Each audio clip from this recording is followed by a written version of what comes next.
di sini saya juga berperan sebagai CDP Rekognisi 0801. Baik Bapak Ibu, saya mendapatkan kebagian materi 5 posisi kontrol restitusi. Bapak Ibu, di dalam budaya positif restitusi ini dikembangkan 5 posisi kontrol yang disampaikan oleh Diana Gosen. Nah ini apa fungsinya? Yaitu untuk mengenali diri kita sebagai pendidik Bapak Ibu.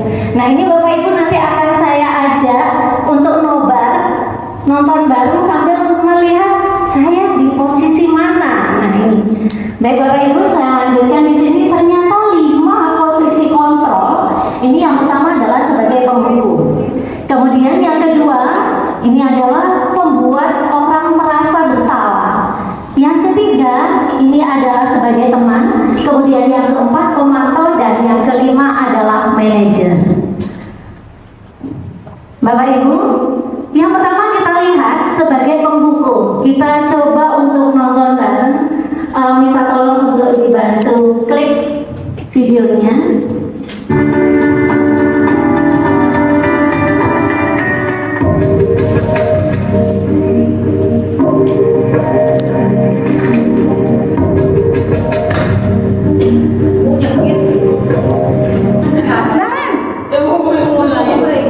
Sini kamu.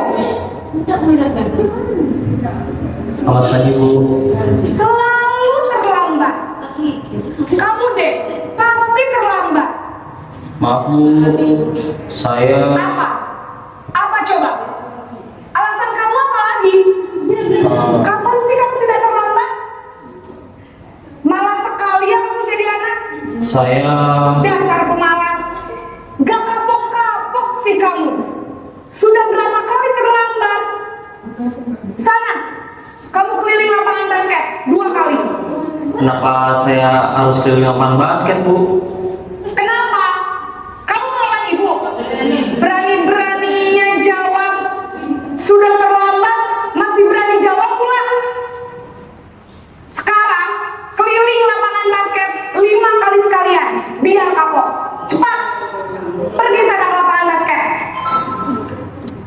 Baik Bapak Ibu, kita lihat video tadi. Ini mungkin Bapak Ibu tidak pernah seperti ini, atau mungkin pernah ya, atau sering kali. Nah, Bapak Ibu dilihat tadi bahwa Ibu tadi memberikan suara yang sangat kencang ya, keras, kemudian menyakiti juga menyindir. Suaranya agak keras, bisa jadi tidak melakukan suara yang keras, tapi tetap menyindir. Ada guru yang halus, sudah silakan yang terlambat ditutup dari luar. Nah, halus, tapi sebetulnya itu adalah hantaman buat siswa. Kemudian kamu langsung lari 5 kali lapangan, sama kan, posisinya adalah menghukum, tapi bahasanya halus. Beda kalau ini adalah sudah suaranya lantang, kemudian ini semakin menakutkan buat siswa. Sebetulnya sama, yaitu sama-sama sebagai posisi menghukum. Kita lihat kembali. Nah, hasilnya apa terhadap siswa? Ternyata ketika kita sebagai penghukum, siswa itu memberontak. Bisa jadi punya rasa dendam terhadap kita. Kemudian menyalahkan orang lain. Padahal yang salah sebetulnya memang betul siswanya, tapi dia menyalahkan orang lain karena dia sudah diberikan hukuman. Kita lanjut posisi yang kedua. Yang kedua adalah pembuat orang merasa bersalah. Kita lihat kembali videonya.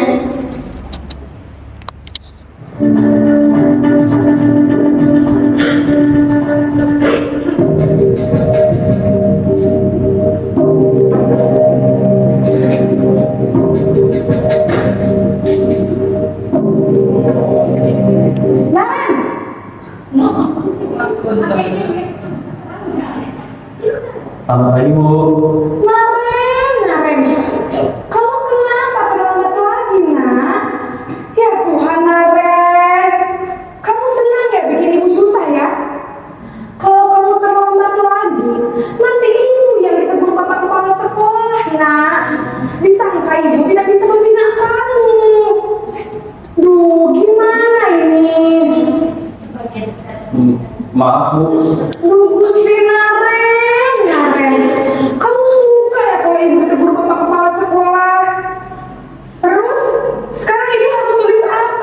absen. Ini kamu sudah sering terlambat loh. Ibu harus apa coba? Maaf Bu, maaf sekali. Ya sudah, lain kali jangan bikin ibu susah lagi ya nak ya. Ibu tidak akan kuat lagi kalau kamu begini terus. Bisa jantungan kalau ibu terus malas sekolah. Sana cepat ke kelas. Maaf ya Bu, maaf sekali. Baik, dari posisi pembuat orang merasa bersalah. Nah, di sini guru suaranya agak lembut dari yang pertama sebagai pembunuh tadi. Suaranya agak lembut dan memposisikan orang lain itu merasa tidak nyaman. Siswanya merasa nggak nyaman, kemudian bersalah, kemudian merasa rendah diri. Nah, apa dampaknya terhadap siswa? Ternyata siswa tersebut bisa jadi suatu saat dia berbohong, menyangkal. Kemudian yang terakhir jelas muridnya akan merasa bersalah, ya. Nah, ini adalah dampak dari kita sebagai kontrol pembuat orang merasa bersalah. Baik, Bapak Ibu, saya lanjutkan yang ketiga. Ini adalah posisi teman. Bapak Ibu mungkin sering melakukan ini sebagai posisi teman. Silakan diputar Ibu untuk videonya.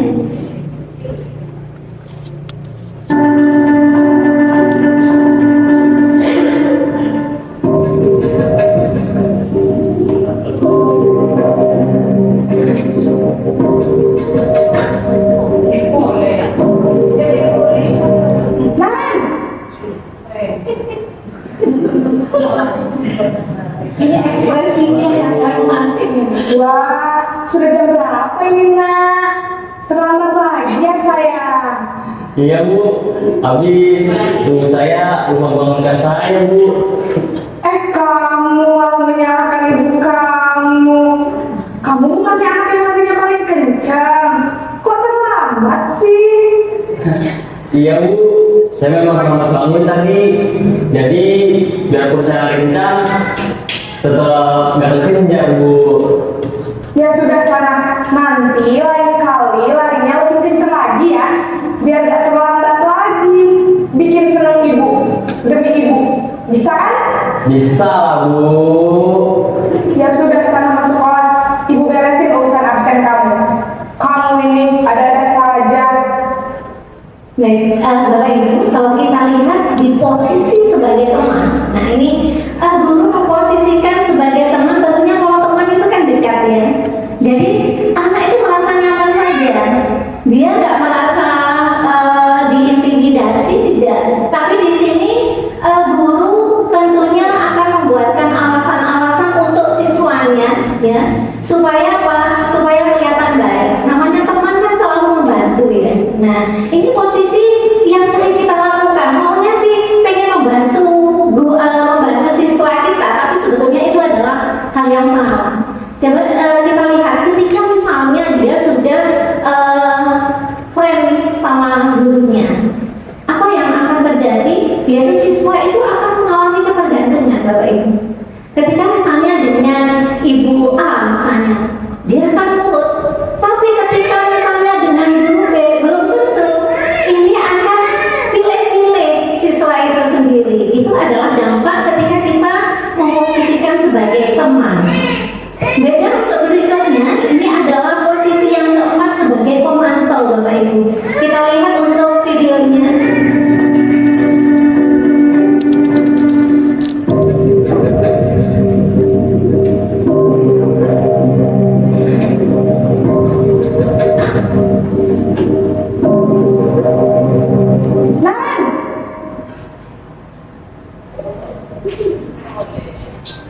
Selamat pagi Bu. Nah, ya, apa peraturan sekolah kita tentang jam berapa kita harus masuk sekolah, nak? Kita harus di sekolah jam 7 Bu. Iya betul, sekarang sudah jam 7.20. Narik sudah tahu konsekuensinya jika terlambat hadir. Paham Bu, saya harus tinggal kelas pas jam istirahat selama 20 menit. Iya benar, konsekuensinya demikian. Jadi nanti jam 9.30 pas istirahat, kamu harus tinggal di kelas, kerjakan tugas tambahan untuk ketertinggalan kamu, ya? Baik Bu. Baik Bapak Ibu, di posisi kita sebagai pemantau, nah ini guru akan berbuat menghitung dan mengukur siswanya. Apa yang dilakukan? Yaitu guru bertanggung jawab atas perilaku orang-orang yang diawasi, yaitu siswanya itu sendiri. Nah di sini posisi pemantau ini adalah berdasarkan pada peraturan dan konsekuensi. Tadi kita sudah belajar di awal apa itu peraturan, kemudian apa itu konsekuensi. Ketika sudah ada aturan, maka konsekuensinya ketika tidak mengikuti peraturan itu maka harus seperti ini, kan begitu ya? Itu konsekuensi. Sudah ada kesepakatan di awal. Nah hasilnya apa di sini? Yaitu siswa akan menyesuaikan bila diawasi. Lah bagaimana ketika misalnya tidak ada pengawasan? Lepas lagi nih, bisa jadi hanya pada saat diawasi. Katanya bilang PAP. Tidak beneran, tidak ada dalam jiwa diri siswa itu sendiri saya harus seperti ini. Tidak akan membentuk karakter yang tepat. Nah, kita akan lanjut Bapak Ibu untuk posisi yang terakhir di sini, yaitu posisi sebagai manajer. Silakan kita lihat betul-betul untuk posisi manajer ini.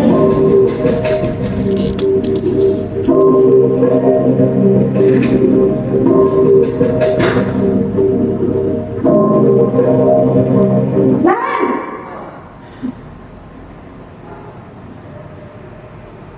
Selamat pagi Bu. selamat pagi Naren. Maaf Bu, saya terlambat. Iya, sekolah masuknya jam 7, sekarang sudah jam 7.20. Jadi sekarang bagaimana ini Naren?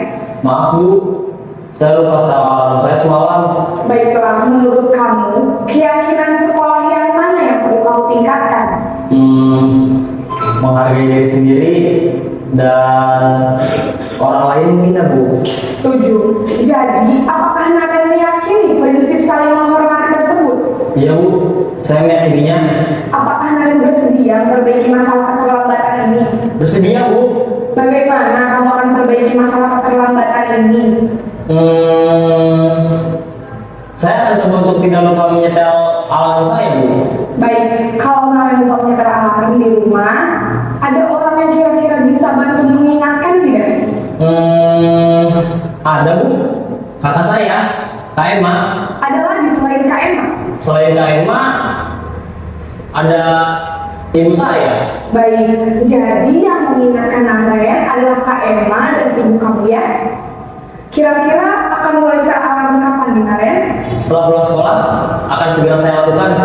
Baik, jadi Naren akan setel alarm untuk bangun besok pagi dan akan diingatkan oleh kakak dan ibunda Naren ya. Ada lagi yang mungkin perlu dilakukan Naren agar tidak terlambat bangun lagi. Tidak ada Bu. Baik Naren, terima kasih untuk kerjasama kamu. Sekarang kamu perlu kembali ke kelas untuk belajar. Baik Bu, terima kasih. Baik Bapak Ibu, dari video yang kita lihat terakhir ini adalah sebagai posisi manajer. Nah, di posisi manajer ini, guru mengajak siswanya untuk berbincang-bincang, berdiskusi. Jadi ini adalah melibatkan siswanya. Beda dengan yang pertama ya. Ini adalah satu anak kalau yang pertama. Kalau ini adalah mengajak siswanya, mengajak muridnya. Yaitu apa? Yaitu bersama-sama berbuat dengan murid, yaitu dengan melakukan pertanyaan-pertanyaan kenapa itu terlambat dan lain sebagainya seperti yang sudah ditayangkan. Kemudian di sini guru mempersilahkan siswanya untuk mempertanggungjawabkan perilakunya. Kemudian juga memberikan dukungan terhadap muridnya dan dapat menemukan solusi atas permasalahannya sendiri. Nah ini sebetulnya yang bisa menjawab itu adalah siswanya. Kita hanya mengarahkan dengan melakukan atau berbuat bersama dengan siswa kita. Nah dari sini Bapak Ibu, hasilnya yang bisa kita lihat nantinya kepada siswa yaitu bisa menguatkan karakter ataupun watak dari murid itu sendiri. Jadi tanpa harus kita pantau terus, kemudian tanpa ada kita ataupun tidak ada, maka dia bisa bertanggung jawab terhadap diri sendiri. Nah sekarang sebelum saya lanjutkan pada materi berikutnya, kira-kira dari Bapak Ibu itu lebih banyak di posisi yang mana? Kemudian dari posisi yang saya lakukan, yang selama ini saya lakukan yang paling banyak itu kira-kira dari 5 posisi kontrol ini yang sebetulnya harus saya lakukan adalah sebagai posisi yang mana? Saya minta tolong, silakan ada yang mau memberikan tanggapan. Ibu silakan. Baik, terima kasih. Pada dasarnya saya sebagai guru tidak memungkiri bahwa saya pernah mengalami beberapa posisi ini. Namun pada akhirnya saya menemukan di mana posisi yang tepat sebetulnya yang bisa dilakukan kita sebagai seorang guru. Jadi posisi yang paling sering sebetulnya adalah sebagai manajer. Kemudian, namun saya juga pernah melakukan sebagai teman karena ini juga tergantung situasi yang saya hadapi. Kemudian, walaupun itu tidak terus menerus. Dan menurut saya memang posisi yang paling tepat itu adalah sebagai manajer. Jadi seorang murid itu membutuhkan seorang guru yang tidak hanya membatasi siswa itu dengan peraturan-peraturan yang harus ini loh yang harus kamu lakukan, ini loh yang harus kamu jalankan begitu. Jadi menurut saya itu posisi yang paling baik. Terima kasih. Terima kasih Ibu. Memang betul ya, kita tanpa disadari kita sudah melewati beberapa posisi yang ada disebutkan di sini. 5-5-nya sudah sempat kita lakukan sebagai teman, kemudian sebagai penghukum, mungkin sebagai teman. Oke, kita lakukan karena memang kita harus melihat situasi ya. Apalagi kalau misalnya anaknya kencang keras, kalau dikasarin sedikit dia lari, jelas itu. Makanya kita memang harus pintar-pintar mengetahui karakteristik dari siswa kita sendiri. Nah, perlu kita adakan sebagai posisi teman. Berikutnya, tapi yang paling harus kita ingat adalah bagaimana kita meneruskan setelah jadi posisi teman, kita lanjut sebagai posisi manajer. Tidak apa-apa diawali misalnya dengan teman, tapi di akhir adalah kita harus memposisikan kita sebagai posisi manajer. Karena memang ini yang nantinya akan menguatkan karakter siswa kita, Bapak Ibu. Nah, ini dari 5 posisi kontrol yang sudah kita sharing bersama. Nanti kita coba pelan-pelan lebih banyak bersabar untuk posisi manajer ini dan bisa memperkuat karakter siswa kita. Saya lanjutkan Bapak Ibu, untuk materi terakhir adalah segitiga restitusi. Nah, apa sih sebetulnya restitusi itu? Nah, kenapa anak-anak itu sering melakukan pelanggaran? Nah, pelanggaran yang dilakukan oleh siswa itu sebetulnya adalah untuk memenuhi kebutuhan dasar manusianya. Supaya memenuhi, maka dia melakukan pelanggaran, Bapak Ibu. Nah, sekarang bagaimana kita mengatasi atau memperbaikinya? Dari kesalahan-kesalahan itu kemudian mengajak mereka ke jalan yang benar, kan seperti itu ya. Kembalikan mereka ke kelompoknya. Nah, ini ada yang disebut dengan segitiga restitusi. Nah, segitiga restitusi ada beberapa tahapan. Yang pertama adalah menstabilkan identitas, kemudian ada validasi tindakan yang salah, dan yang ketiga adalah menanyakan keyakinan kelas. Coba kita terakhir, ini video terakhir kita akan melihat kira-kira bagaimana tahapannya. Baik, silakan Ibu untuk videonya. Nomor akhir ini untuk video restitusi, segitiga restitusi. Siang, Kak. Ya Pak. Sudah lama nggak ketemu Sarah? Kenapa hari ini ada di sini? Kesel Pak, kesel banget. Masa aku dikatain tukang fitnah Pak? Ya aku marah lah. Aku balik ngatain mereka di depan kelas. Kesel banget. Oh begitu. Ya pasti kamu marah dan kesal. Bapak juga akan marah apabila ada yang menuduh Bapak. Ini di tahapan pertama Bapak Ibu menstabilkan. Pada saat itu, kamu melakukan apa? Ya saya ngatain mereka. Kesel banget. Saya bentak-bentak dia di depan teman lain. Oh begitu. Pasti kamu melakukan seperti itu karena suatu alasan tertentu, kan? Lanjut, Iya Pak. validasi tindakan yang salah. Ya saya udah bilang. Masa saya dituduh tukang fitnah? Ya wajar lah. Mempertahankan harga diri itu sesuatu yang penting buat kamu. Untung kamu tidak bertindak lebih gegabah lagi, hanya membentak-bentak. Iya Pak. Untung saya masih bersabar dan hanya membentak saja. Sudah gemes Pak, saya pasti bela diri lah. Ya pasti ya, tapi kamu memilih untuk tetap bertahan dan bersabar. Kamu memilih untuk tidak berbuat lebih parah lagi, kan? Iya. Nah, sekarang coba kita lihat lagi tindakan kamu yang minta-minta di kelas. Tindakan kamu itu kira-kira sesuai dengan keyakinan kelas atau prinsip kamu tidak? Enggak lah Pak.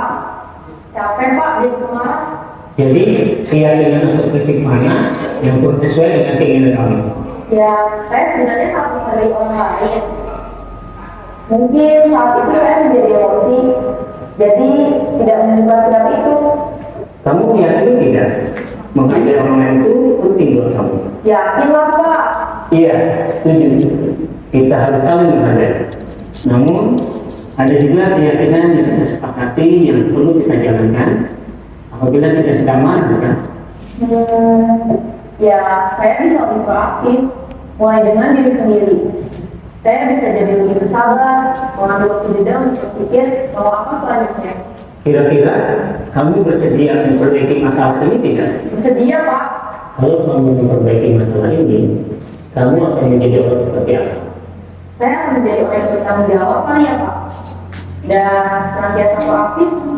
Iya, menurut kamu bagaimana rasanya menjadi orang seperti itu?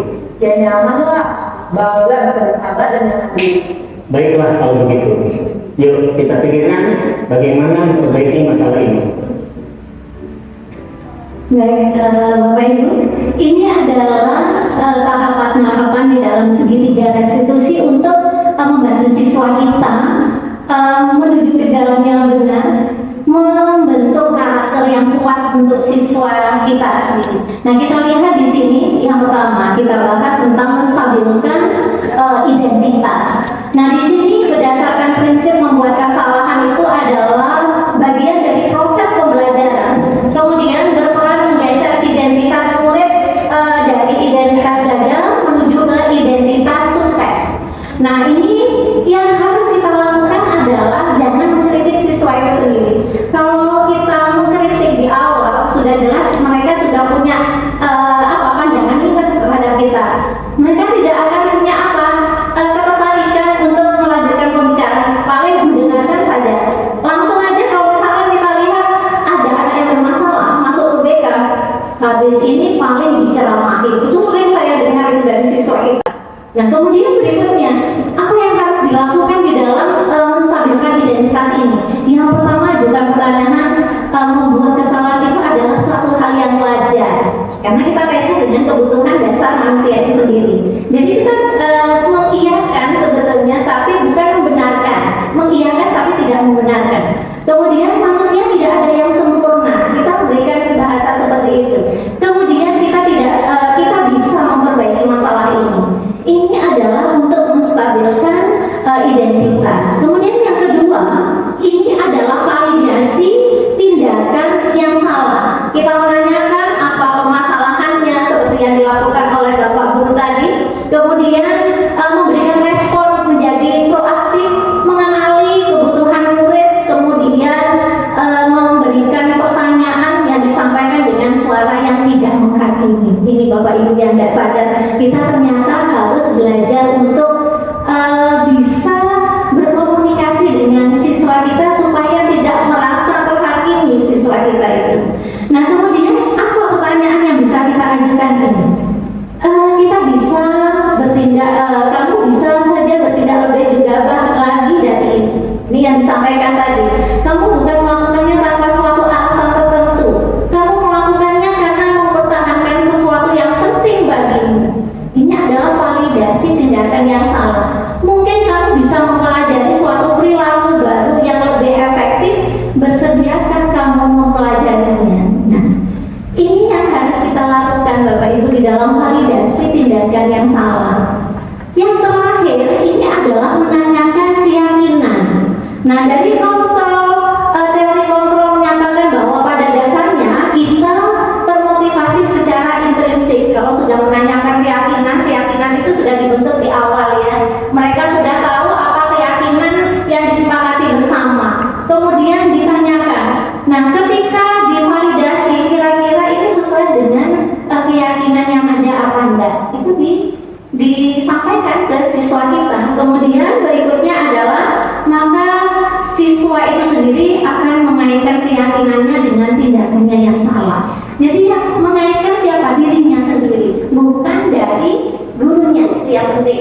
Yang perlu digarisbawahi adalah bukan dari gurunya, tapi dari siswa itu sendiri, dari keyakinan kelas yang sudah dia pahami. Kemudian pertanyaan-pertanyaannya bisa melakukan sebagai keluarga atau kelas apa yang diyakini, kemudian nilai apa yang sudah disepakati, kemudian kamu ingin menjadi seperti apa, kelanjutannya supaya tidak terjadi seperti ini lagi, apa yang harus kamu lakukan. Itu adalah yang sudah diberikan dalam tayangan video tadi. Ini contoh. Kemudian saya lihat di sini yang perlu diperhatikan dalam segitiga restitusi itu apa?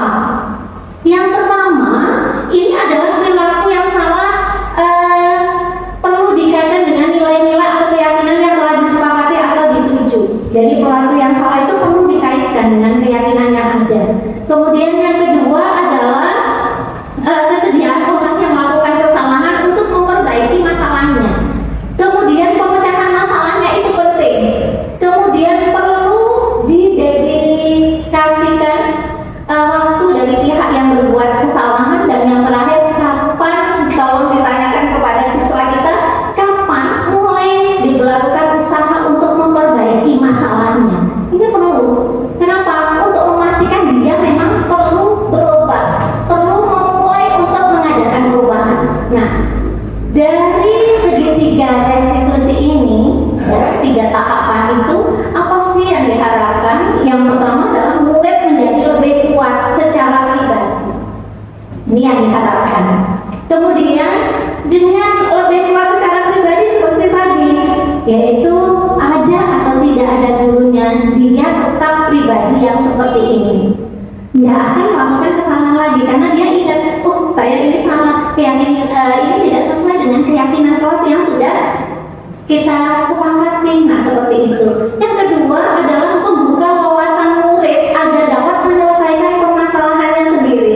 Nah, ini adalah kita memulai untuk bisa berkomunikasi dengan siswa kita. Dan nanti mungkin Bapak Ibu akan mengadakan coaching klinik ya, mengadakan bahasan apa yang sekiranya bisa mendukung siswa itu kembali ke kelompoknya, yaitu menuju jalan benar, yaitu sesuai dengan keyakinan kelas yang dipahami. Kemudian berikutnya, yang ketiga ini yang terpenting Bapak Ibu, murid semakin percaya diri, mandiri, dan merdeka.